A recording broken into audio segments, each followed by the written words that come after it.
सब बच्चे कैसे हैं? सब बच्चे मुझे लग रहा अच्छे होंगे। और आज तक हमने 2 पार्ट पढ़ लिए हैं अब से पहले, और सब बच्चों ने अपना होमवर्क भी पूरा कर लिया होगा।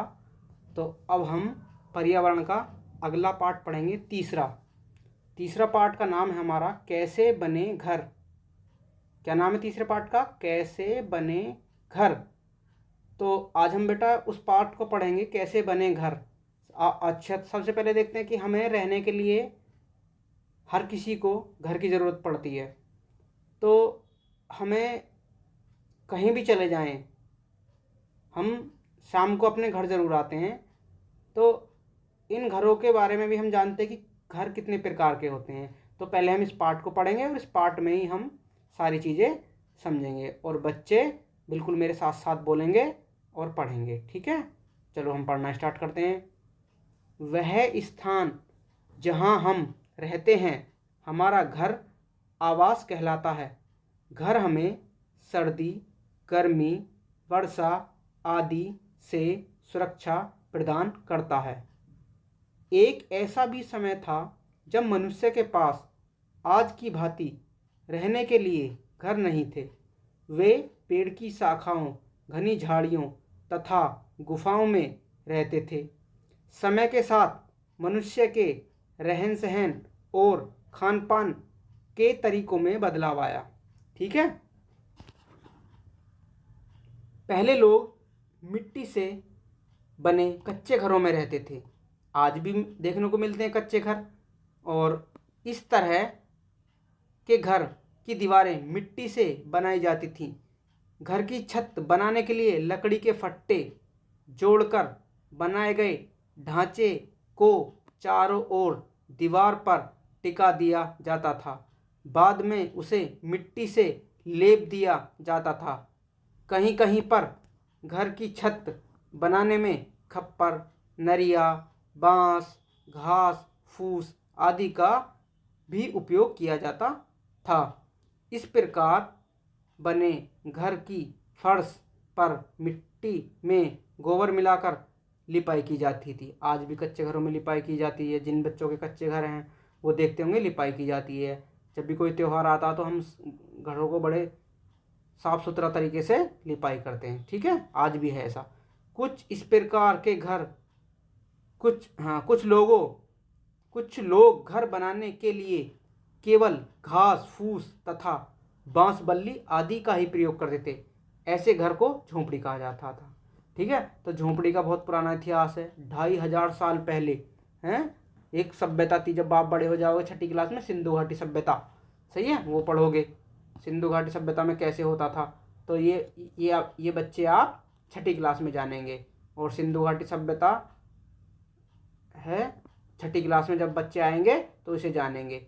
ठीक है, और अगर हम सिंधु घाटी सभ्यता पढ़ेंगे तो बेटा वीडियो बहुत लंबी हो जाएगी। सही है, तो ठीक है। अब आप ये देखना बेटा, ये दे रखा है आप अपने आसपास किस तरह के घर देखते हैं। ठीक है, तो सोचो, दिमाग पे जोर लगाओ। आपके घर कच्चे हैं, पक्के हैं, आपके आसपास जो घर हैं। ठीक है, आपका घर पक्का है या कच्चा है? आप अपने आसपास कई तरह घर देखते हैं। इसमें कुछ घर कच्चे होते हैं, कुछ पक्के घर भी कई तरह के होते हैं, जैसे 1 मंजिला, 2 मंजिला, बंगला, बहुमंजिला इमारतें आदि। समय बीतने के साथ साथ घर के आकार, प्रकार, बनावट, सामग्री में विविधता आ गई। विविधता का मतलब होता है बदलाव आ गए। ठीक है, अब घर बनाने में सीमेंट, पक्की ईंट, बालू, लोहे का सरिया, ग्रेनाइट पत्थर आदि का प्रयोग होने लगा। इन सामग्रियों के इस्तेमाल से बने मकान की दीवार, छत, फर्श सभी पक्के एवं मजबूत होते हैं। ऐसे घर आंधी तूफान से कच्चे घर की तुलना में ज़्यादा सुरक्षित होते हैं। सही है ना, पक्के घर तो सुरक्षित होंगे ही आंधी तूफान में, बारिश में। आज से कुछ साल पहले घरों में शौचालय नहीं होते थे। शौचालय के लिए लोग घर के बाहर खाली जगह या खेतों में जाते थे, किंतु अब लोग शौचालय का निर्माण तथा इनका उपयोग करने लगे। ठीक है, अब ये सब बच्चे चित्र देखेंगे। ये वाला चित्र दिख रहा है आपको? ये चित्र देखो। मैं अपनी वीडियो यहाँ ले आता हूँ। देखो पहले क्या था, आप पहला चित्र देखेंगे आदि मानव। आदि मानव जो था पेड़ों पे रहता था, लेकिन अब अगला दूसरा चित्र देखेंगे आप, दूसरा चित्र क्या है, गुफा। यानी पहले आदमी पेड़ों पे रहता था और जानवर जो थे गुफाओं में रहते थे। तो उस समय जानवर इंसानों से ज्यादा समझदार थे, देख रहे हैं ना, क्योंकि देखो जानवर गुफा बना लेता था लेकिन इंसान पेड़ों पे रहता था। फिर इंसान ने क्या करा, जानवरों के घरों में रहना स्टार्ट करा। ठीक है, जानवरों से अगला अगला बनाया, फिर उन्होंने घास फूस की झोपड़ी बनानी स्टार्ट करी। फिर तीसरे नंबर पे उसने दीवारें कच्ची बनाई, ऊपर से घास फूस की झोपड़ी लगानी स्टार्ट करी। चित्र को देखते रहो ध्यान से सब बच्चे। फिर उसके बाद उसने क्या करा, इंसान ने झोपड़ी बनाई, यानी झोपड़ी की दीवार क्या हुई, पक्की हुई, ऊपर से खपरेल का यूज करने लगे, यानी पत्थर वाली, ऊपर से घास फूस की जगह पत्थर, ताकि बारिश से सुरक्षा मिल सके। फिर उसके बाद अगला पक्के मकान बनने लगे। फिर उसके बाद बड़ी बड़ी इमारतें, जो आप देख रहे हैं, बहुत जो बड़े बड़े शहरों में होती हैं, बड़ी बड़ी इमारतें बनने लगी। ठीक है, तो अब सब बच्चे का एक क्या करेंगे, जहां जब प्रश्न उत्तर खत्म हो जाएंगे तो ये वाला जो पूरा चित्र है, इस वाले पूरे चित्र को बनाएंगे सब बच्चे। ठीक है, अच्छे से सुंदर ड्राइंग करेंगे। तो ये वाला चित्र जिसमें आदि मानव से लेके जितने 6 घर हैं, गुफा से लेकर और बहुमंजिला तक, यानी बड़े घर तक आप बच्चे सब बनाएंगे। ठीक है, और अब हम आगे चलते हैं। घर का स्वरूप झोपड़ी और कच्चे मकान से होता था, विशाल और आलीशान भवनों तक पहुंचा है, किंतु घर चाहे छोटा हो, बड़ा हो, कच्चा हो, पक्का हो, इसे स्वच्छ और व्यवस्थित रखना सबसे महत्वपूर्ण है। घर को स्वच्छ और व्यवस्थित रखने की जिम्मेदारी परिवार के सभी सदस्यों की होती है। सही है, अगर घर आपका साफ सुथरा है, कच्चा हो, पक्का हो, साफ सफाई होनी जरूरी है। ठीक है, घर से निकलने वाला कचरा हमारे दैनिक जीवन में विभिन्न कार्यों के दौरान कई अनुपयोगी पदार्थ बचते हैं, जिन्हें हम कचरा या अपशिष्ट पदार्थ कहते हैं, जैसे सब्जी, फल के छिलके, उपयोग के बाद बची हुई चाय की पत्ती, टॉफ़ी, बिस्कुट आदि के रैपर, पॉलीथीन की थैलियाँ आदि। इन्हें कुछ लोग कूड़ेदान में न फेंक कर सड़क पर ही फेंक देते हैं। प्राय घर से निकलने वाले कूड़े को 2 भागों में बांट देते हैं। 2 भागों में कैसे, एक सड़ने वाला कूड़ा गीला, एक ना सड़ने वाला सूखा कचरा। ठीक है, तो बेटा ध्यान से समझो, सूखा और गीला कचरा। ठीक है, इसमें क्या होता है, जैसे हम जो भी हमारी खाने वाली चीज़ें होती हैं जो बच जाती हैं, जैसे सब्जी है, फल हैं, उनके छिलके हैं, ठीक है, या और भी बहुत सामान खाने पीने का, या कच्ची सब्जियां लाए, उनके छिलके हमने फेंक दिए, और या कुछ सब्जी बच गई हम उन्हें फेंक देते हैं, तो वो होता है गीला कचरा। खाने का सामान जो अधिकतर वो गीला कचरे में ही आता है। सूखा कचरा क्या है, आप पेंसिल लाए, पेंसिल छील दी, पेंसिल छीलने के बाद जो कचरा हुआ वो सूखा कचरा होता है, वो गीला थोड़ी होता है। आपका एक पेन ख़त्म हो गया, आपने फेंक दिया, वो क्या होता है, सूखा कचरा होता है। ठीक है, और सूखा कचरा में बहुत सारी आपके घर में जो सामान रहते हैं प्लास्टिक के, लोहे के, वो टूट फूट के इधर उधर फेंक देते हैं। जैसे किसी का मोबाइल ख़राब हो गया, मोबाइल की प्लास्टिक ख़राब हो गई, तो ये कब, या किसी की कोई किताब का गत्ता है, ये चीज़ें सब, ये सब सूखे कचरे में आते हैं। ठीक है, अब हम चर्चा करिए, यदि आपके घर के आसपास से कूड़ा न हटाया जाए तो क्या होगा, सोचो। अगर कूड़ा न हटाया जाए तो क्या होगा, दिमाग पे जोर लगाओ और सोचो, और आपस में सब बच्चे बात करो कि यदि आपके घर व आसपास से कूड़ा न हटाया जाए तो क्या होगा। हैं, दूसरा पॉइंट, यह हमें कैसे हानि पहुंचा सकता है। सही है, चलो हम इन पे चर्चा करते हैं। यदि घर के आसपास से कूड़ा ना हटाया गया तो बीमारियां फैल जाएंगी, गंदगी फैल जाएगी, हैं, बदबू आएगी, रहना मुश्किल हो जाएगा, चारों तरफ प्रदूषित हो जाएगा, हैं हैं आपके कीटाणु सब आपके अंदर जाएंगे तो नई नई बीमारियां होंगी। तो ये हमें हानि कैसे पहुंचाता है, हमारे स्वास्थ्य को खराब करता है। ठीक है, और ये और भी चर्चा करो आप आपस में। घर से निकलने वाले कूड़े कचरे यदि इधर उधर बिखर रहे हैं तो इससे गंदगी फैलती है, अनेक हानिकारक कीड़े पनपते हैं, इससे दुर्गंध भी पैदा होती है तथा मक्खियाँ बैठती हैं। इसके कारण अनेक बीमारियां फैलती हैं जो हमारे स्वास्थ्य पर बुरा असर डालती हैं। अतः कूड़े कचरे का सही तरीके से निस्तारण करना स्वास्थ्य एवं स्वच्छता की दृष्टि से महत्वपूर्ण है। ठीक है बेटा, कचरा निस्तारण। हम अपने आसपास कूड़े के निस्तारण की समस्या का सामना करते हैं, इसलिए यह आवश्यक है कि कचरा निस्तारण के लिए एक ऐसा तरीका अपनाएं जिससे हमारे परिवेश को नुकसान न पहुंचे तथा हम अपने गांव शहर को स्वस्थ साफ सुथरा रख सकें। ठीक है, आइए करके सीखें। अपने घर से निकलने वाले कचरे को 2 समूहों में इस प्रकार पृथक करें कि प्रत्येक समूह में निम्नलिखित वस्तुएं हों। जैसे समूह एक का मतलब जैसे खराब फल, सब्जी, फल के छिलके, खराब हुआ भोजन, उपयोग हुई चाय पत्ती, सूखी पत्ती, यह होता गीला। समूह 2 पॉलीथीन, थैली, प्लास्टिक, कांच, लोहे के अनुपयोगी सामान, ये क्या होते हैं, सूखा।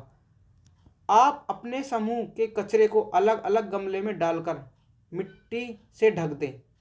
कुछ माह बाद दोनों समूह के कचरे मिट्टी हटाकर उसमें परिवर्तन को देखें तो आप देखेंगे कि एक कचरा पूर्णतः सड़कर मिट्टी में बन गया है। मिट्टी में मिला हुआ यह कचरा पेड़ पौधों के लिए खाद का काम करता है, यानी गीला कचरा जो होता है आपका वो खाद का काम करता है। जबकि समूह 2 का कचरा सड़कर मिट्टी में नहीं मिला। सोचिए ऐसा क्यों हुआ? इसका कारण यह है कि कूड़े कचरे के रूप में फेंके हुए प्लास्टिक, बैटरी, कांच, पॉलीथीन आदि सड़ते नहीं हैं। ये धीरे धीरे कचरे के ढेर के रूप में एकत्र होकर हमारे पर्यावरण को नुकसान पहुंचाते हैं, मिट्टी को नुकसान पहुंचाते हैं। सोचो जिस खेत में ये प्लास्टिक के कचरा ज़्यादा होगा, क्या उस खेत में फसल हो सकती है? नहीं हो सकती। तो ये सूखा कचरा इधर उधर नहीं फेंकना चाहिए। चलो हम अपने पाठ को पढ़ते हैं। अतः उचित होगा कि हम अपने घर से निकलने वाले कचरे को अलग कूड़ेदान में डालें। यानी हम क्या करें, दोनों कूड़ेदान अलग अलग बनाएं। दोनों कूड़ेदान का मतलब हो गया सूखा कचरा और गीला कचरा, तो कूड़ेदान होने चाहिए, अब एक जगह नहीं। ठीक है, अब हम आगे पूछते हैं। कचरा प्रबंधन से तात्पर्य है कि कचरे का उचित निस्तारण। कचरा प्रबंधन द्वारा हम मिट्टी में सड़ने योग्य कचरे से खाद तैयार कर सकते हैं। इसका उपयोग घर या विद्यालय बगीचे में किया जा सकता है। घर में कर सकते हैं, विद्यालय में कर सकते हैं। जबकि मिट्टी में न सड़ने वाले कचरे का निस्तारण 4R का अनुसरण कर सकते हैं। अब ये देखेंगे 4R, देखो। अच्छा, दूसरा एक हम आपका ये क्या है, ये ना सड़ने वाला कचरा और सड़ने वाला कचरा। ठीक है बेटा, इन दोनों बॉक्स का आप चित्र बनाएंगे तो इस पार्ट में आपके 2 चित्र हो गए। ठीक है, पर्यावरण का मतलब यही होता है। अब इन्हें अब हम देते हैं 4R का क्या मतलब होता है। 4R का मतलब होता है रिड्यूस, इंग्लिश में बोलते हैं इसे कम करना, हिंदी में कम करना, इंग्लिश में रिड्यूस। अपनी आवश्यकता के अनुरूप ही सामान खरीदें। ठीक है, ऐसा नहीं अब जो हमारी आवश्यकता है हम उतना सामान खरीदें। मना करना, रिफ्यूज, प्लास्टिक से बने सामानों एवं पॉलीथीन थैली के उपयोग से बचें। ठीक है, इसे बोलते हैं रिफ्यूज़। अपना थैला लेकर जाएं। हम क्या करते हैं, पॉलीथीन लेते हैं, थोड़ा सा यूज करा, उसे फेंक दिया इधर उधर। पुनः प्रयोग करना, बहुत सी वस्तुओं को हम अपनी समझदारी से पुनः प्रयोग में ला सकते हैं। जैसे पुरानी बाल्टियों के टूटने पर उसे कूड़ेदान या गमले के रूप में प्रयोग में लाना। ऐसा नहीं बाल्टी टूट गई तो फेंक दिया, उसे गमले बना लो, कुछ पेड़ पौधे लगा लो।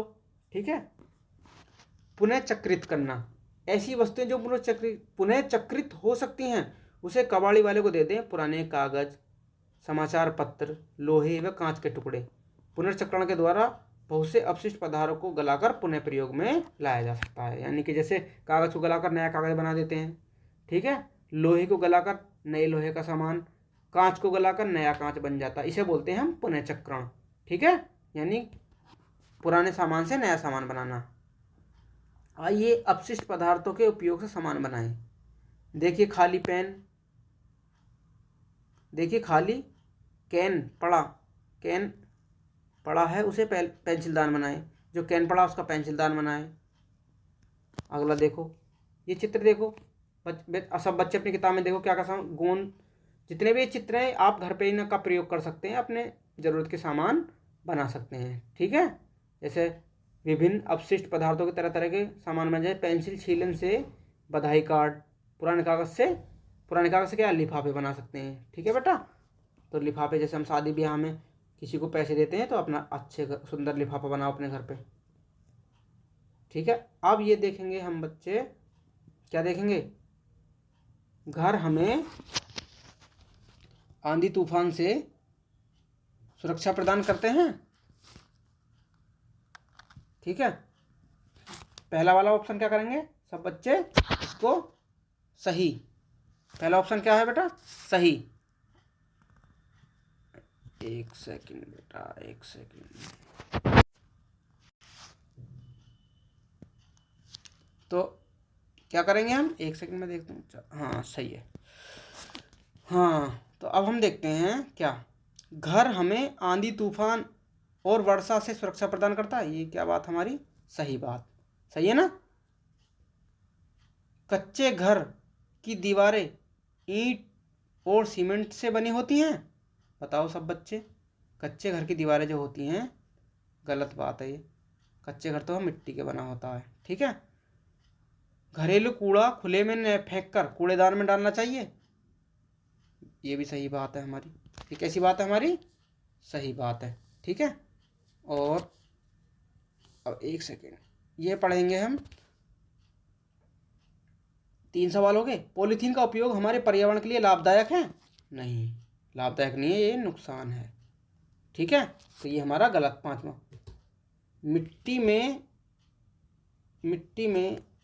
मिट्टी में गल जाने वाला कचरा पौधे को पोषण देता है। किताब में देखो अपने, 5वां, पोषण देता, सही बात है। ठीक है, मिट्टी में गल जाने वाला कचरा क्या होता है। तो अब 5 प्रश्नों को देखेंगे बेटा, ये सही गलत वाले। घर हमें आंधी तूफान और वर्षा से सुरक्षा प्रदान करता, सही बात है। कच्चे घर की मिट्टी दीवारें ईंट सीमेंट की बनी होती हैं। ये सब बच्चे इनको ध्यान से देखेंगे और हम अब अगले प्रश्नों पे देखेंगे। ठीक है, ये हो गए। अब देखो दूसरा, आवास का क्या अर्थ है। अब ये हमारे प्रश्न आ गए। ठीक है, आवास का क्या अर्थ है। तो आवास का क्या अर्थ है बेटा, वह स्थान जहाँ हम रहते हैं, हमारा घर आवास कहलाता है। ठीक है, ये हमारा दूसरा प्रश्न होगा। कौन सा प्रश्न होगा, दूसरा। अब बेटा हम सब पढ़ेंगे तीसरा प्रश्न। पक्का घर बनाने के लिए किन किन सामग्रियों का प्रयोग होता है। किन किन का होता है, ईंट का, रेत का, लोहा, सीमेंट, पत्थर आदि का। अपशिष्ट पदार्थ किसे कहते हैं। दैनिक जीवन में विभिन्न कार्यों के दौरान कई अनुपयोगी पदार्थ बचते हैं, जिन्हें हम कचरा या अपशिष्ट पदार्थ कहते हैं। घर को साफ सुथरा रखना क्यों जरूरी है, बीमारियों से बचने के लिए इसका उत्तर है। और दूसरा पॉइंट है प्रदूषण न फैले इसलिए। घर में 2 तरह के कूड़ेदान क्यों रखना जरूरी है, सूखा कचरा और गीला कचरा अलग करने के लिए। तो 2 तरह के कूड़ेदान जो मैंने समझाया था, क्यों जरूरी है दोनों। ठीक है, तो हम इसमें इतनी बात लिख देंगे। इसका उत्तर क्या लिखेंगे हम, सूखा कचरा और गीला कचरा अलग अलग करने के लिए। कचरा प्रबंधन के संबंध में 4R सही है क्या, 4R। 4R का क्या मतलब होता है, 4R देखो, ये अभी समझाता हूँ। 4R, ठीक है, ये है 4R। 4R का मतलब होता है, जो भी मैंने आपको 4 तरीके बताए थे इंग्लिश में, कम करना, मना करना, प्रयोग करना, पुनः चक्रित करना। आप इतना ही ध्यान रखो बच्चों। ठीक है, अगला देखते हैं। कूड़ेदान के चित्र बनाने आपको। सूखे कूड़ेदान वाला कचरे का बॉक्स का चित्र, गीला कूड़ेदान वाला कचरे का बॉक्स का चित्र, ये चित्र बनाने आपको। और सब बच्चे अपना काम अच्छे से करेंगे। और अब हम अगला पार्ट होगा उसको देखेंगे। तब तक बच्चे इस पार्ट को अच्छे से तैयार, एक काम और दे रहा हूँ आपको, जो कठिन शब्द हैं बेटा उनको आज से आप अलग लिखेंगे और फिर अपने स्कूल में जाकर अपने टीचर से पूछेंगे और उनका अर्थ पूछेंगे। ठीक है, अपने टीचर से पूछेंगे, सर ये क्या होता है, ये बड़ा शब्द है, ये हमसे नहीं पढ़ा जा रहा। तो अब आपको एक काम और बढ़ा दिया मैंने आज से, आपका जो कठिन शब्द हैं, कैसे बने घर के कठिन शब्दों को लिखेंगे, ऊपर पाठ का नाम, और कैसे बने घर, जो आपसे शब्द नहीं पढ़े जा रहे हैं और उनका वो पूछेंगे। ठीक है बच्चों, अच्छे पढ़ाई पे ध्यान दो और अपना खेल कूद पे भी ध्यान दो, कम खेलना और पढ़ाई पे ज़्यादा ध्यान दो, ठीक है। और अपने घर पे चर्चा करना आज घर के बारे में, कैसे बने घर, ठीक है। हमारा घर पहले कैसा था, अपने पापा से दादा से पूछना कि हमारा ये घर कैसा था, ये दीवार पुरानी क्यों है, हैं हैं ये ईंटें कहाँ से आती थीं, पहले पहले कच्चे घर कैसे बनते थे, सामान कहाँ से आता था, ठीक है।